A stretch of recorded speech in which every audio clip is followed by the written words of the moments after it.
progress and bouncing back, and we're really excited to be here at Pelican Alley Restaurant. I know Renee and Tommy are here with us. And they're back open. You know, you had a situation where you had a Category 4, almost Category 5 storm come through this area Wednesday afternoon, Wednesday evening.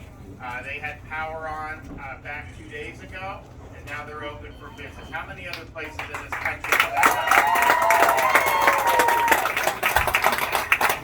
So I'm joined here with our Florida Division Emergency Management Director, Kevin Guthrie. He's not been sleeping very much, and he's got more work to do, so that's just going to be the way it's going to be. DEP Secretary Sean Hamilton, Dane Eagle, Department of Economic Opportunity, is also here with us, and he's been really working hard to help people bounce back, businesses and individuals, and we're utilizing all the tools at our disposal to be able to do it.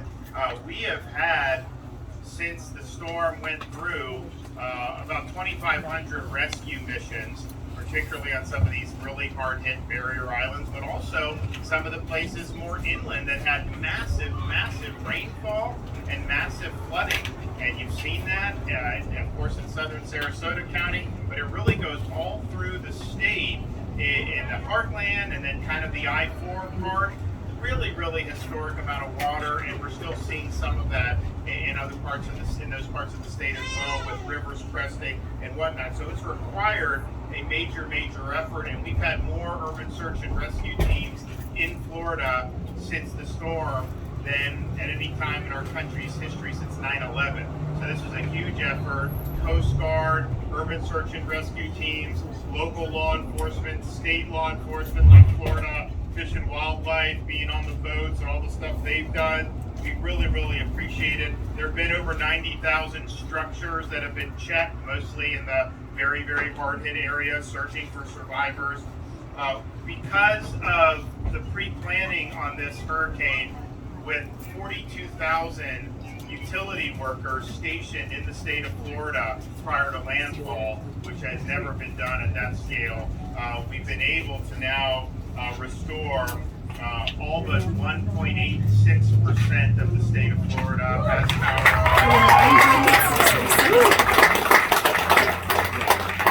Sarasota's down at 8%, and Sarasota are without, but FPL's been making a lot of progress in the southern part of the state, or southern part of the county, so I think you're going to see more there. So basically, as of 12 o'clock, it was about 200,000 people out of a massive state. Basically a week. I mean, the storm left Florida Thursday evening of last week, and so here we are here, and I can tell you, people that have been in Florida for a long time, I mean, there have been other hurricanes where people were without for weeks and weeks, even if you didn't have damage to your house, if you just happen to be in the wrong spot. So we're getting to the point now where there is more to be done, of course, in Lee County in particular. FPL, I think, is almost totally restored in Lee County. Some of the areas they have, like Fort Myers Beach, is going to require a rebuild, and it's going to require maybe the homes to have something happen because they may not be able to take power. So they've gotten most of what they can get done, almost all what they can done. The electric cooperative in Lee County, we brought in, I told Kevin, I said, we got all these great linemen in the state, they're finishing all these other areas. Don't send them back to Texas or Alabama. Send them to Southwest Florida. So they've been coming down. They're helping now. And so you've seen, because we've had parts like in Lee County, you had Cape Coral, Dane Eagles from there. I mean, you had tens of thousands of households without power. I mean, maybe 70, 80,000 at the height. And I went down there the other day. We announced that there's 1,000 additional electrical co-op workers that are surging in, and then Duke Electric, they're putting in like 3,000 to help this Lee County electrical co-op. So there's more linemen now in those parts of Lee County than probably anywhere per capita in the country right now, and that's important because we want to get everyone up. So hopefully we'll see more progress there. You do have parts of the state, Sanibel, Pine Island to a lesser extent, but still significant, and then Fort Myers Beach, where you get a really significant downing of power lines. I was on Sanibel in person yesterday, and you'd have concrete utility poles just snapped in half, strewn all over the street. So that's going to require a lot more effort. So what we did with Pine Island is the bridge that was going from the mainland to Pine Island was washed out by the storm, one of the road there. So they were talking about evacuating everyone off the island, all this stuff, and that was not going to fly. The folks didn't want it. They wanted to be in their homes. And so they asked me for support that we could get the bridge back. And so we said we would do it. We did an emergency contract, and we did it in 3 days. So now it's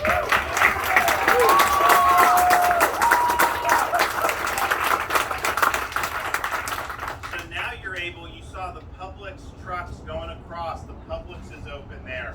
Fresh stuff again, just like normal. Now you're going to see more power crews be able to just go in there.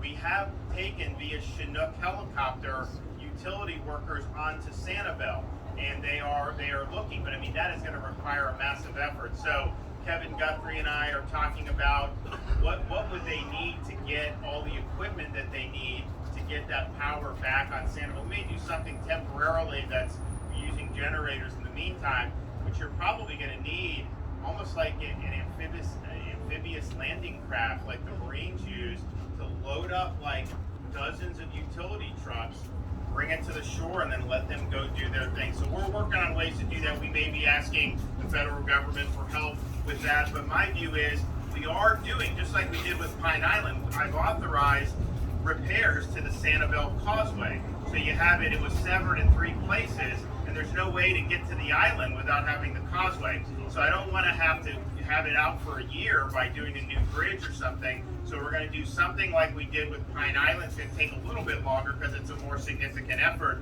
But in the meantime, we want people working on the island right now, debris removal, electrical, and continue working up until the temporary repairs are done. I don't want to do nothing for 3 weeks or however long it's going to take, and then say, okay, now you can start going. So we're working on ways to get more people there right now, but they're already there, and it's something that's good to see. Some of the damage when you're on the ground is more extensive than if you just fly over in a helicopter. You see massive debris, particularly on Sanibel. There's a lot of vegetation there, and I mean the power lines are just everywhere. So this is going to take a lot of TLC. But my view is we got to have all hands on deck. We got to get all these communities moving forward. You can't, if you just let it toil, then that's how they end up maybe never coming back. So I think there is a sense of urgency on it, and we're working across the board with all those. We had problems in Lee County with the water. They weren't getting water going into the homes, and so I told Kevin, I said we gotta help out here. So they got one of the best engineering firms in the country, and people from MIT down there. They've restored the water, so everybody has water now, and for the county. And they're working on getting that water pressure up. They're going to be doing that. So we should be in really good shape there. And that power and water, you can fix kind of your home a lot easier if you have those 2 things. If you don't have that, it makes it more difficult, and especially the water, because it is basic hygiene. So we're happy to see that moving ahead of schedule. We also are happy because of the swift power restoration. FDOT has cleared 5,000 miles of roadway. We've been able to basically bring businesses back at a record level. I remember I was in Cape Coral the Friday after the storm had left, Wednesday night. Friday morning, Publix was open in Cape Coral. I go down to Fort Myers, and we're actually at the point, because all the stores bounced back so quickly, we set up these pods, points of distribution, where you could drive in, they'll give you water, give you food, and tarp, whatever supplies, and people appreciated that. But we're now in a situation, because all this has come back quick, that counties like Sarasota are saying, no, we don't need the pods. You take that to people that may need it. So Sarasota asked us to close. We have all the pods in Sarasota closed now. Yeah, so that's, and it's fine. I mean, with the counties, they know what they need. So that's a good sign. I mean, you think about it, normally in these disasters, it takes a week to even get the pods set up. We had it set up, 18, 36 hours after it left the state. And that's it. So now we're in such a kind of say, hey, thanks, we got what we need. But the stores being open, I think it's been huge. And so here in Pelican Alley, they're back.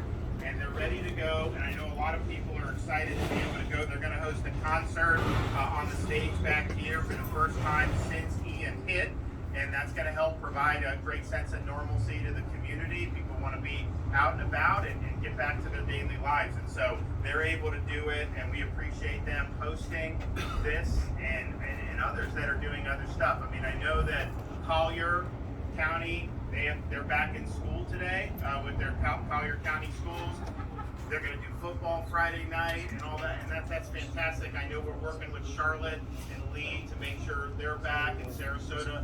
We need to get the kids back in school. You know, if there's damage to a school and you need another classroom or two, we have the ability to do temporary pods where they can go in, and so you can keep kids in school, because there were very few schools that were totally destroyed. There were some in Lee County. Most of it, maybe there's a roof here or there. We can repair that, but in the meantime, let's get the kids back. So Kevin is working, Manny Diaz, Department of Education, all working to make sure that folks are able to get their kids back. And I tell you, talking with some of the families displaced, the kids, they really want their kids back in school. I mean, they're in a shelter, the kids are there all day. Getting them back in school is like a huge thing for the parents too, particularly those that have been the hardest hit. So we're working hard, we'll provide whatever support we need, but we understand that that's something that's very, very significant. We were very pleased to see the outpouring of support that we've had from private organizations. So I was just in Charlotte County, there's a group called Team Rubicon. They're a disaster relief organization, and they utilize their workforce as basically veterans, and they descend on areas in the aftermath of natural disasters like this. So we had a Vietnam veteran whose home had a lot of debris, had some problems with the electrical hookup. So we had an electrician there helping out with the power, Team Rubicon clearing all this debris, and this guy's back on his feet. And so they're doing that in communities all throughout Southwest Florida. So I want to thank them and all the other groups who are working so hard. I've met people from almost every state. I mean, it's amazing to see, being like a rural county like Hardee County, and I'll see firefighters from Oregon in Hardee County in the heartland of Florida, and you think that's incredible. So many people from other counties have come, other states have come to help, and it's made a really big difference. We opened within 6 days, which we think is a record for a storm of this magnitude, a disaster recovery center in Fort Myers, and that will have FEMA assistance, business assistance through Florida's programs, and then Jimmy Petronas, the CFO for Florida, has all the insurance carriers there. So, you know, I think most of these claims in this part of the state are going to be flood claims, not necessarily wind claims, but they have the private carriers that are mostly the wind insurance, but also National Flood Insurance Program for those flood claims. And so we are preparing to open 2 more tomorrow morning, one in Sarasota County, and that's going to be at Suncoast Technical College in Northport. We're also going to open up another one in Fort Myers at the Fort Myers DMS building on Victoria Avenue. There will also be one in Charlotte coming up this week as well. So these are, you don't have to go to these. You can do this online. You can file claims with FEMA, with your insurance, with flood, all that stuff. But if you have questions, there's going to be people there that are going to be able to help. And we appreciate everyone that's doing that, and we hope that those will go very quickly. We have Elon Musk provided 375 internet devices.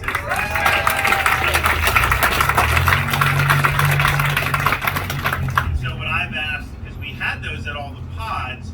As people would come in to get food, water, whatever they needed, they could also contact friends and family via that Starlink internet. As the pods close because of lack of demand, we want to make sure those systems are going out. So to the extent that there's still problems, some places have problems with cable internet. Some people have more of the telecom that may be a little spotty. I think it's gotten a lot better, but we have those, and we want to deploy those so that they're being able to be used as best as they can. The First Lady, she was really taking the lead on our FloridaDisasterFund.org. So if you go to FloridaDisasterFund.org, you can make a donation, or you can text disaster to 20222. And since she launched this at the end of last week, It's raised over $37 million.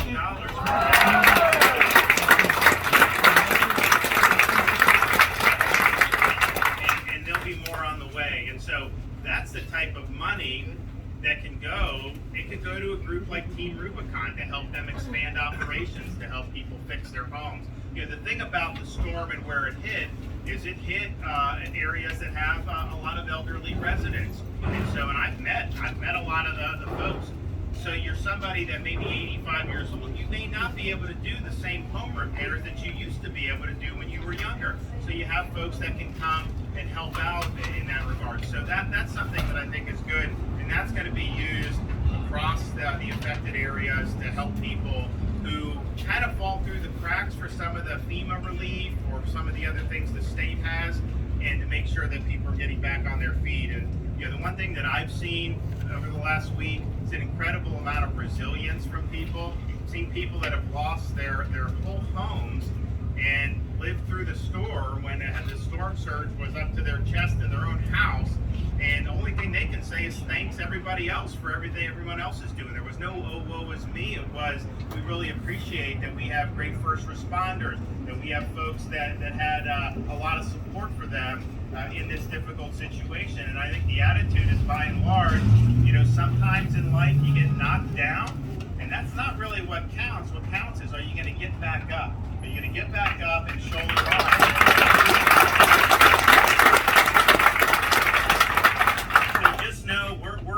We understand how these things go. When I became governor, it was right on the heels of Hurricane Michael that had hit Northwest Florida, and these things fade from the headlines very quickly.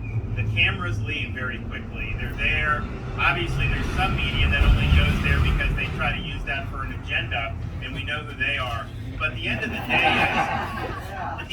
day is there's going to be other things that are going to happen. There's going to be things. And what I told the folks in Northwest Florida when I became governor is, I understand this is still very real, even months after it happened, and there's going to be a lot of TLC that's going to need to go in to getting the communities back on their feet. So I've been there so many times throughout my 4 years as governor, and we're continuing to do things to help them rebuild. And you know what? They've rebuilt very well. I think they've bounced back in a really strong way. People have wanted to be in Northwest Florida more than they've ever wanted to be. So the pathway, I think, is very, very clear. And especially, you're talking about some of the areas that got hit are some of the number one areas that people have wanted to move to over the last few years. So there's a reason for that, and I think people, by and large, have the view that they're just going to dig in and we're going to get this right. So there's going to be a lot we're going to do over months and even over years with some of the stuff that we're doing, but that's just what you have to do. So we're in it for the long haul. We understand the need for that, and the needs are not going to be the same in every community, but there are going to be needs across the state. So I'm happy to have had a lot of people working really hard, not just over the past week, but the week leading into this. And to be honest, these are things that you have to practice going into a hurricane season. And so we take pride in that in Florida. Got strong disaster response, and I think you've seen that with what Kevin Guthrie and his team have done. So Kevin, why don't you come up and give an update?